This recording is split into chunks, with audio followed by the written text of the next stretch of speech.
Boa tarde, pessoal. Nós vamos dar início à nossa quarta live sobre os textos que conectam. E hoje, como diz lá nos comentários, o Natália já está esperando, tá já imaginando o que vai ser essa live hoje. Prometo para você, vai ser top. O material é maravilhoso. Quem tem dificuldade para poder fazer histórias vai acabar essa dificuldade agora, tá? Vamos embora lá? Bom, para quem não me conhece, eu sou Cássia, né? E hoje você irá saber como é feito os grandes clássicos da Disney e o porquê eles encantam todos que assistem seus filmes. É a Disney mesmo. A Disney usa muito essa técnica de escrita chamada storytelling. Só sucesso, né, Natália? Seja bem-vinda. Chama o povo para poder vir, para mais pessoas chegar aqui nessa live, né? Vamos começando. Então, olha só. Como é que você acha que é a escrita de uma história? Já imaginou como que o autor concebe 10, 20, 30, 100 histórias? Tem pessoas, né? O Pablo Marçal é um dos nossos mentores. Ele tem vários livros, mais de 10 livros publicados. Aí você imagina assim, como é que a pessoa concebe tanta coisa para escrever? Será que baixa a inspiração e o escritor simplesmente é uma ferramenta para transcrever para o papel tudo o que ele tem em sua cabeça? Ou será que exige mais transpiração do que inspiração? O que vocês acham? O que você acha, Natália? É mais inspiração? Ó, a Raquel chegando, muito bem. Vamos lá. Então, nós hoje vamos descobrir o que os escritores da Disney têm que você possa copiar e criar suas histórias com menos dificuldade e sem tantas crenças limitantes. Antes de começar, já te peço, o like, se inscreva aí no canal, tá bom? Convida seus amigos para vir descobrir esse babado junto com você. Pois assim, o YouTube vai mostrar para mais pessoas e mais pessoas irá ser ajudada. Muitas pessoas dizem que querem ser escritores, mas com certeza, Natália, mais transpiração, né? A ideia vem rapidinho, mas e agora? Cadê, a inspiração ser rapidinho e baixar o download no papel? Não é assim. Primeiro é transpiração. Faca na caveira. Like ok, muito bem. Natália diz que a live está paga, né? Obrigado, Natália. O preço de todo o material gratuito é vocês curtirem, vocês comentarem, vocês participar, colocar dúvida, colocar o que gostou, né? Vambora interagir, passar uma tarde bem bacana. Então, muitas pessoas dizem que querem ser escritor, mas que não conseguem colocar as ideias no papel. Outras confessam que o papel em branco as assustam, né? E os outros nem querem começar por causa da burocracia que é arrumar uma editora e conseguir que compre sua ideia. Sinceramente, teve uma época que eu pensei de escrever livro. Eu queria escrever um livro, né? Eu achava que conceber um livro era igual um parto, né? Pá, já sai rapidinho. Mas eu imaginava a editora. Quem que vai editar um livro de uma autora aqui do norte de Minas? Eu tinha muito sentimento de inferioridade, né? Nunca toquei a ideia para frente porque pensava justamente, que não ia achar uma escritora, que eu não tinha boas ideias e assim vai. Eu fiz diários, escrevi contos e crônicas junto com meus alunos, mas nunca ajuntei, nunca falei assim, ó, eu vou criar um arquivo aqui no meu computador para poder, né, colocar o que eu gostaria de um dia publicar. Mas eu nunca fiz isso. Começava uma e sumia, escrevia. Mas agora, né, nós vamos escrever uma história. Eu vou fazer concurso nesse canal para saber quem é que está fazendo histórias bacanas. Não é história só de livros, mas história lá no Instagram, é história no YouTube, é história em outras redes sociais, né? Então, hoje a internet, o marketing de conteúdo e simplesmente diz que você não precisa de editora. Olha só. Hoje você consegue publicar seu livro na Amazon como produtor. Eles já têm um aplicativo, um software, não sei como que é o nome que fala, e que você já coloca seu livro lá e publica, né, na Amazon, e eles vendem o livro para você, né? Outra estratégia é você digitar o seu livro, montar o e-book no Canva e colocar para vender na Hotmart e divulgar lá no Facebook. Então, hoje é muita democracia. Nós estamos fazendo história, Nath, você também. Então, hoje, né, tudo é mais fácil agora. Mas por que o livro ainda não saiu? Vamos ver. Será que é porque não consegue colocar as ideias no papel de forma coerente e coesa? Ou falta técnica de escrita chamada storytelling? Enfim, vamos falar desse assunto, né? Então, tudo que você for fazer na sua vida, você usa a storytelling, tá? Como é que é isso, gente? Como que é? O que é storytelling? Quem criou isso? De onde surgiu isso? Joseph Campbell foi que deu início à jornada do herói. Lá na época da Grécia Antiga, ele pegou elementos da psicanálise para poder criar um monomito que é o mesmo que jornada do herói. Então aí o que acontece? Jornada do herói é uma das perspectivas que pode ser contada uma história. Pode ser também o fracassado que venceu, a jornada do idiota, né? Vocês podem tudo. Herói é apenas o princípio lá, a origem da técnica de quando surgiu. Mas a função do seu herói vai ser qualquer uma que você quiser. Pode ser herói mesmo. No caso aqui hoje, conforme eu for falando os 12 passos, eu vou contar, vou colocar dentro de cada passo a parte da história correspondente do livro O Cavaleiro Preso na Armadura. Eu amei aquele livro, maravilhoso. É uma história que tem uma função de moralizar, de trazer uma transformação. Então, a forma de nomear é você quem decide, pois há heróis de várias roupagens, né? Tipo, Jesus Cristo é o nosso herói de todo cristão. Super-Homem é o herói da geração de hoje, né? Mulher Maravilha e assim por diante. Agora, você já decidiu qual vai ser a função do seu protagonista? Já pensou? Né? Vai imaginando na sua mente, cria ele na sua mente, veja ele tomar forma, rosto, né? É um rosto mais quadrado, é um rosto mais afinado, é um rosto gordinho, né? O corpo é alto, é magro, é gordo, é forte. Características físicas ou psicológicas, é um fraco.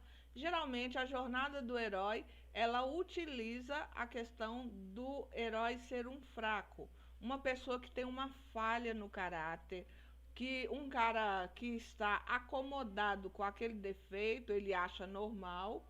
É os tipos canalhas, os tipos aí, os caras que, ou as mulheres, né, que ficam passando a perna no outro, traindo, fazendo coisas erradas.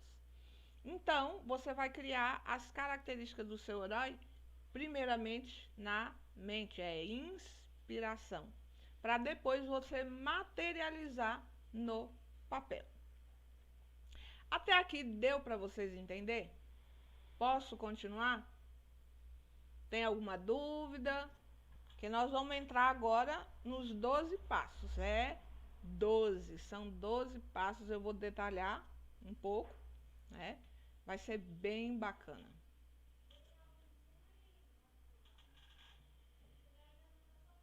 Deixa eu beber um gole de água enquanto vocês falam se tem alguma dúvida aí.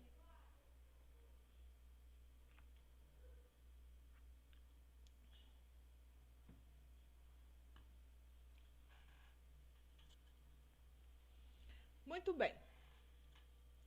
Vamos lá. Vamos continuar esclarecendo que essa técnica, tá ok? Pode continuar, ok. Muito bem, vamos continuar esclarecendo que essa técnica de escrita foi dividida em 12 passos, não por Joseph Campbell, mas por Christopher, que é um outro cara. Ele trabalhava na Disneylândia e ele lia os roteiros que chegavam para fazer filme. Então, ele que decidia qual roteiro valia a pena continuar e qual que não valia a pena. Então, ele criou esse roteirista, esse leitor de roteiro, ele percebeu que tinha um padrão nos roteiros que a Disney preferia escolher. E aí, o que ele fez? Ele criou um livro chamado A Jornada do Escritor. Tá? Uma coisa que eu percebi em relação aos padrões de história, na época que eu assistia a novela, e eu parei de assistir por quê? Eu percebi que as novelas eram sempre a mesma coisa. O mal levava pancada o bem levava pancada o tempo todo, e o mal, né, ficava de boa, só batendo. E só no final que o bem vencia. Era muito frustrante. A vilã também era sempre linda, poderosa e tal, né, cheia de coisa, vencia sempre, e a mocinha era sofrida, ingênua, bonitinha, mas assim, ela não tinha carisma, né? Igual a vilã. Então hoje, a sociedade hoje representa muito isso aí. As pessoas hoje, eles fizeram uma internalização de que o mal compensa, o crime compensa, ser má é melhor do que ser boa. Então hoje nós temos uma crise na nossa sociedade referente a esse padrão que as televisões levam, né? Verdade, sempre tudo igual, extremamente previsível. Depois você assiste umas 10 novelas, isso é quase 10 anos, né? Você fica muito de saco cheio, porque é sempre a mesma coisa. Não tem surpresa, não tem inovação, não tem disrupção. Bom, a jornada do herói, quando repetida sem o senso de ética do escritor, ela traz essa produção de cultura em massa, aonde as pessoas, ela vê uma história repetida da outra, não traz mudança, não traz surpresa, não tem nada novo, tá? Então vamos escrever a nossa história bacana, aceita pelo público, cheio de surpresas, né? Usando a técnica com equilíbrio, mas não esquecendo da inspiração, tá? E o sucesso numa carreira é inovar e ser disruptivo em relação ao que é corriqueiro e comum. Distorção da realidade, verdade, Nath. Vamos aos 12 passos da jornada do herói.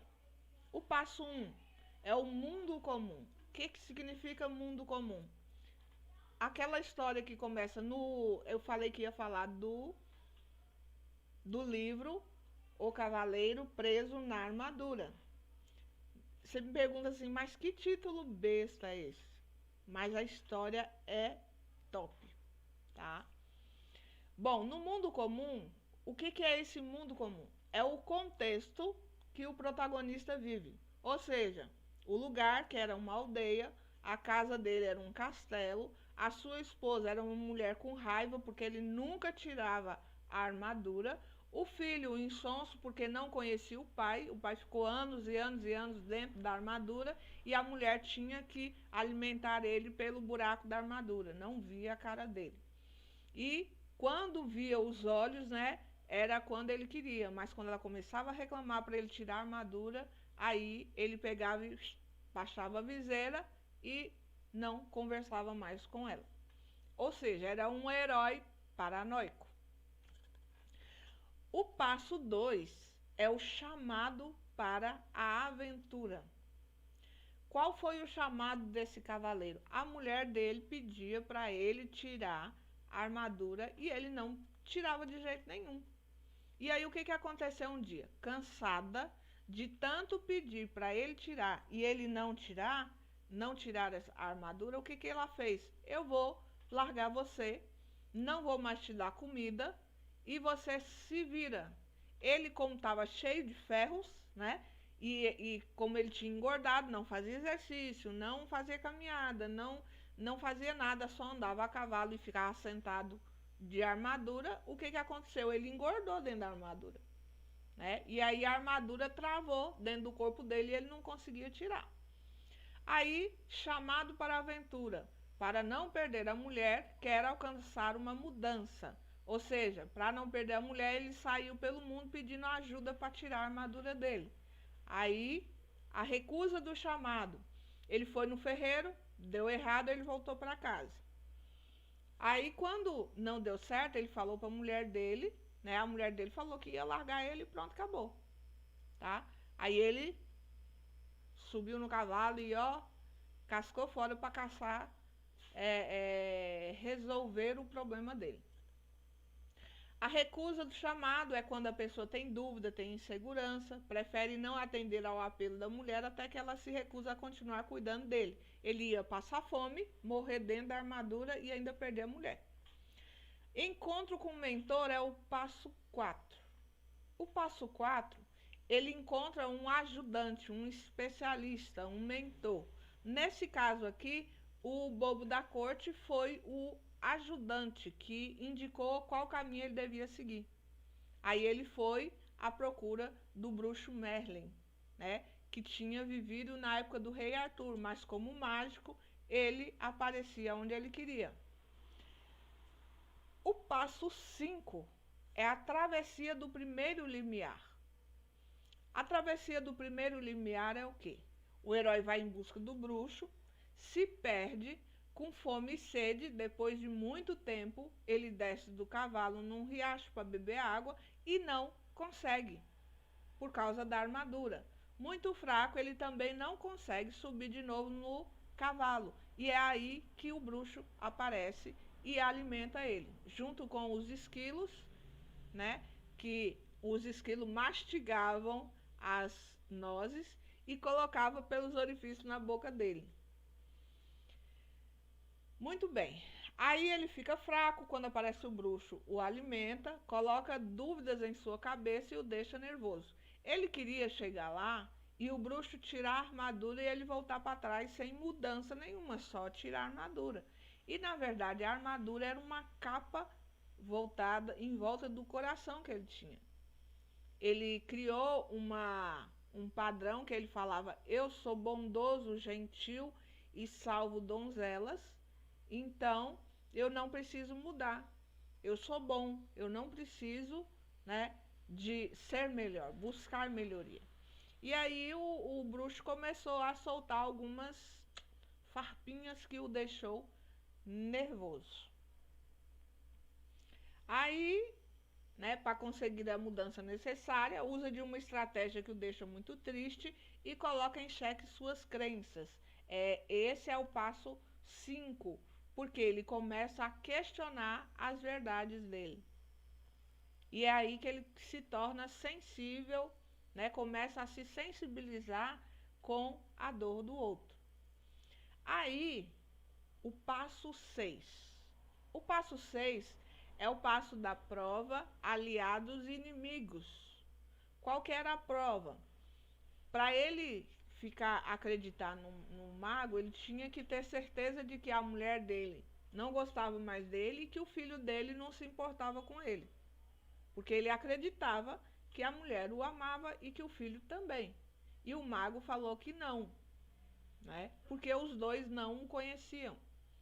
Aí ele enviou um bilhete ao filho e quando o bilhete chegou, ele descobriu que o filho mandou o papel em branco, né? Mostrando que não tinha conhecimento do pai que ele era.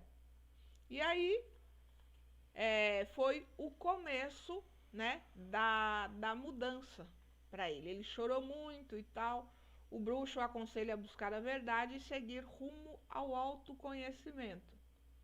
O passo 7.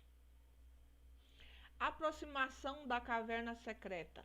Quando a gente sai em busca da verdade e do autoconhecimento, é o equivalente a entrar dentro da caverna, né? Você vai colocar em xeque o que você acredita e o que não é verdade na sua postura e no seu, né, sua forma de se posicionar na vida. A aproximação da caverna secreta é o passo 7. Ele entra no castelo do silêncio e a cada verdade que ele chegava sobre sua vida, ele entrava numa sala menor. E essas salas se caracterizavam como, a cada vez que você está próximo de chegar ao seu verdadeiro eu, as salas se tornam menores, tá? E aí a forma dele escapar do castelo do silêncio era chegar ao seu verdadeiro eu. E ele conseguiu, né? Conseguiu vencer o castelo do silêncio e o outro o castelo do conhecimento, que era a forma dele, do que ele acreditava e do que ele acreditava sobre si mesmo, né? A forma como ele se via no espelho, né? Tem uma parte lá bem bacana sobre isso.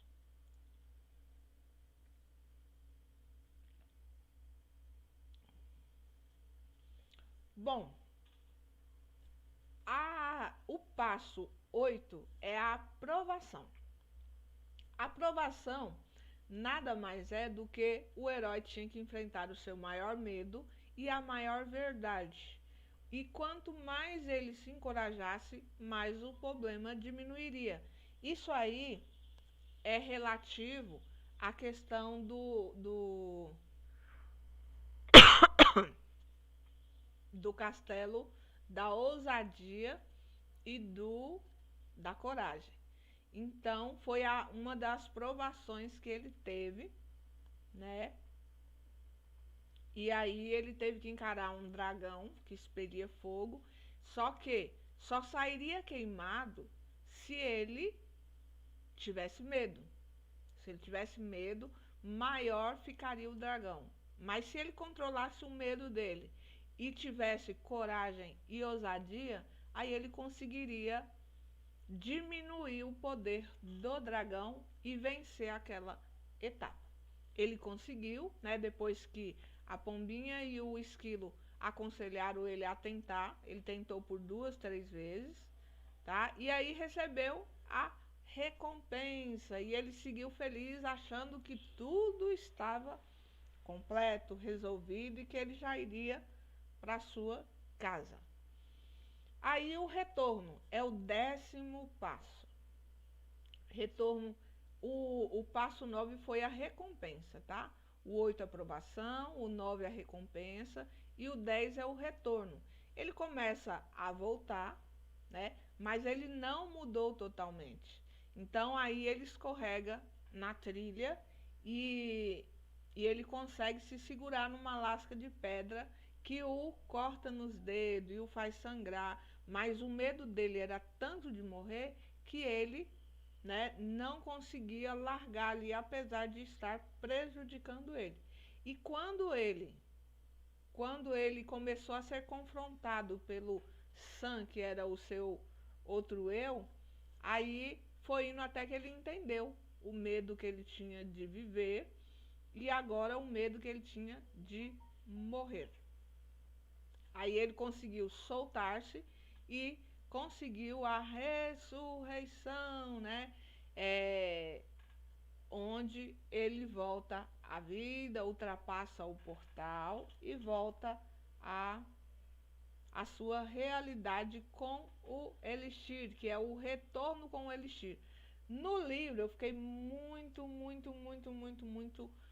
frustrada com o final. Por quê? Eu queria o retorno com o Elixir. E parou praticamente nessa parte da ressurreição.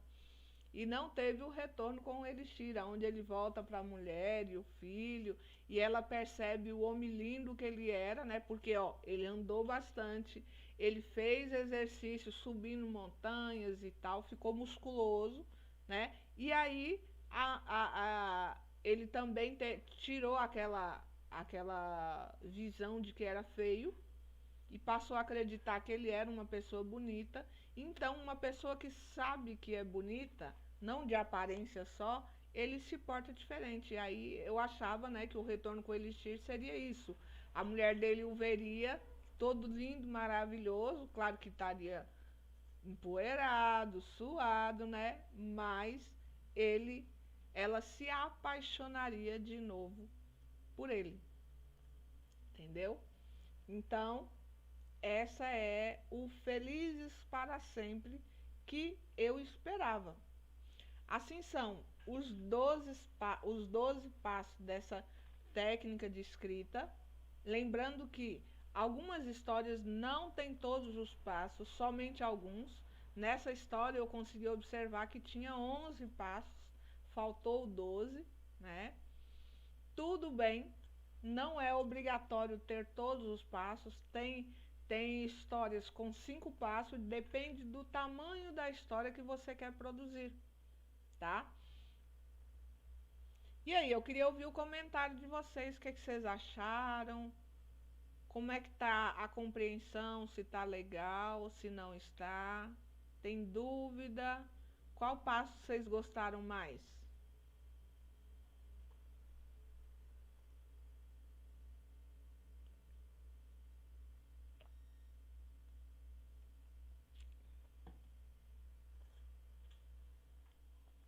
Bom, na parte das redes sociais, onde a gente coloca os storytelling?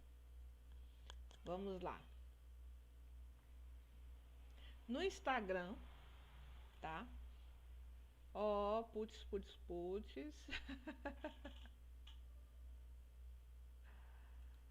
Muito obrigada. Fez muito sentido para Natália. Que bom, Natália. Olha, no Instagram, como que a gente vai observar o storytelling? No Instagram, as pessoas colocam, por exemplo, na parte da manhã, uma foto com o de jejum. Aí, se elas têm alguma coisa boa ou ruim que acontece ali no dia, elas tiram uma foto ou faz um comentário ali também sobre o que que elas passaram, tá? Então, gostou da travessia do limiar, né? Legal mesmo, verdade. E aí, no Instagram a gente vê muita história. As pessoas colocam através de imagens ou de depoimentos, né? Mas se você observar, tem sempre a jornada do herói. Tem jornada do herói na minha vida, mas o que que acontece? Muitas vezes a gente não tem segurança para poder contar essa história de uma forma que impressiona, que deixa as pessoas mais animadas, que gostem dela. Não tem coragem de mostrar que dentro da sua história tem lições que você pode passar para outras pessoas, né?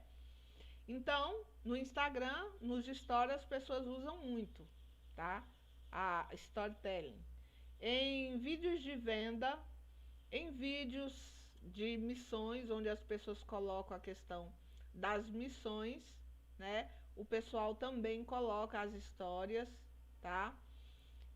Alguns contam história nos vídeos como forma de conectar com os seguidores. Hoje mesmo eu assisti um vídeo sobre isso aí, tá? Na igreja, né? Na igreja, os testemunhos são também histórias de enormes problemas para a pessoa que ela conseguiu vencer, tá? Alguns contam com mais detalhe e ênfase, outros com menos detalhes e mais sucinto. Outro fala assim: eu projeto o herói no outro. Ó, que legal. Isso aí dá para fazer alguma coisa aí bacana, meu. Ó, é verdade. Eu projeto o herói no outro. A gente acredita sempre que a história do outro tem muito mais coisa interessante do que a nossa, né? E é falta de um olhar mais carinhoso para nossa vida. Agora eu queria fazer uma atividade com vocês. Eu quero que vocês façam o seguinte: que conte uma história lá no Instagram, né?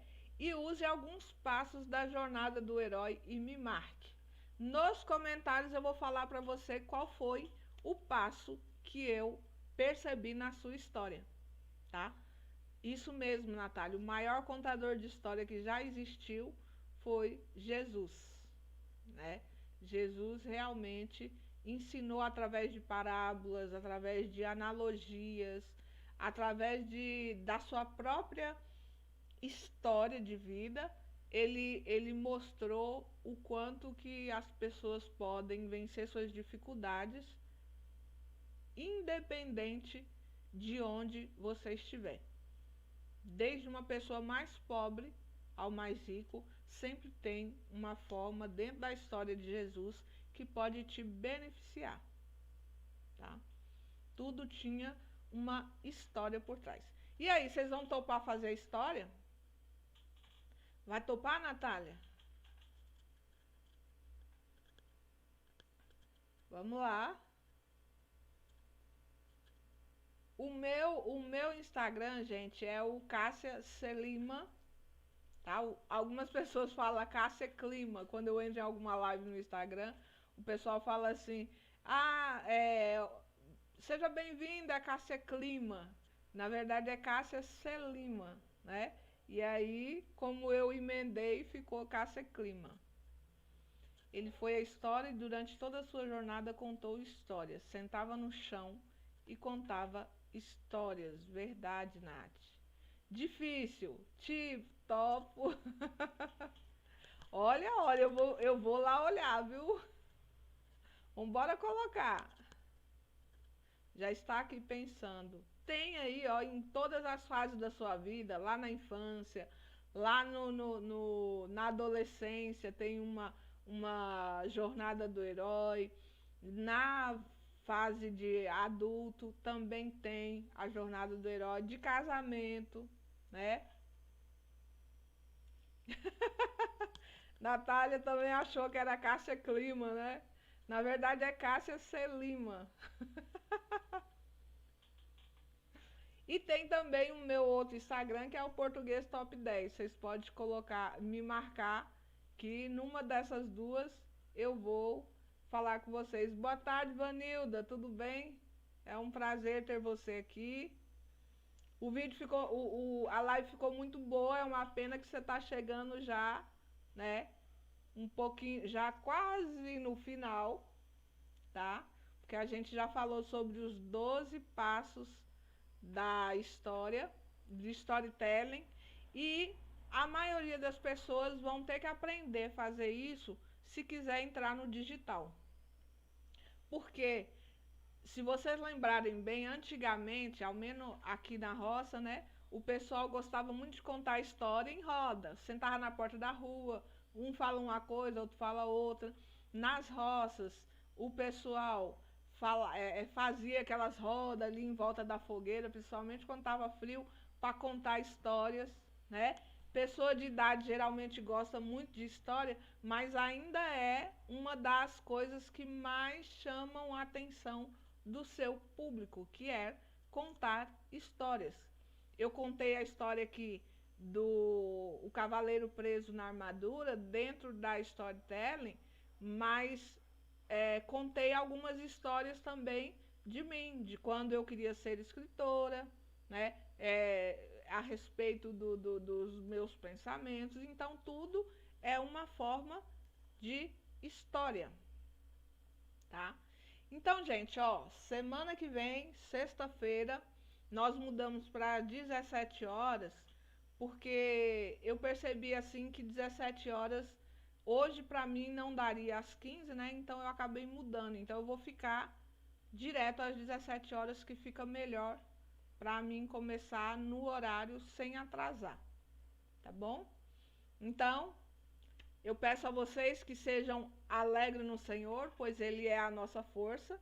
Desejo a graça e a paz de Deus no coração de vocês.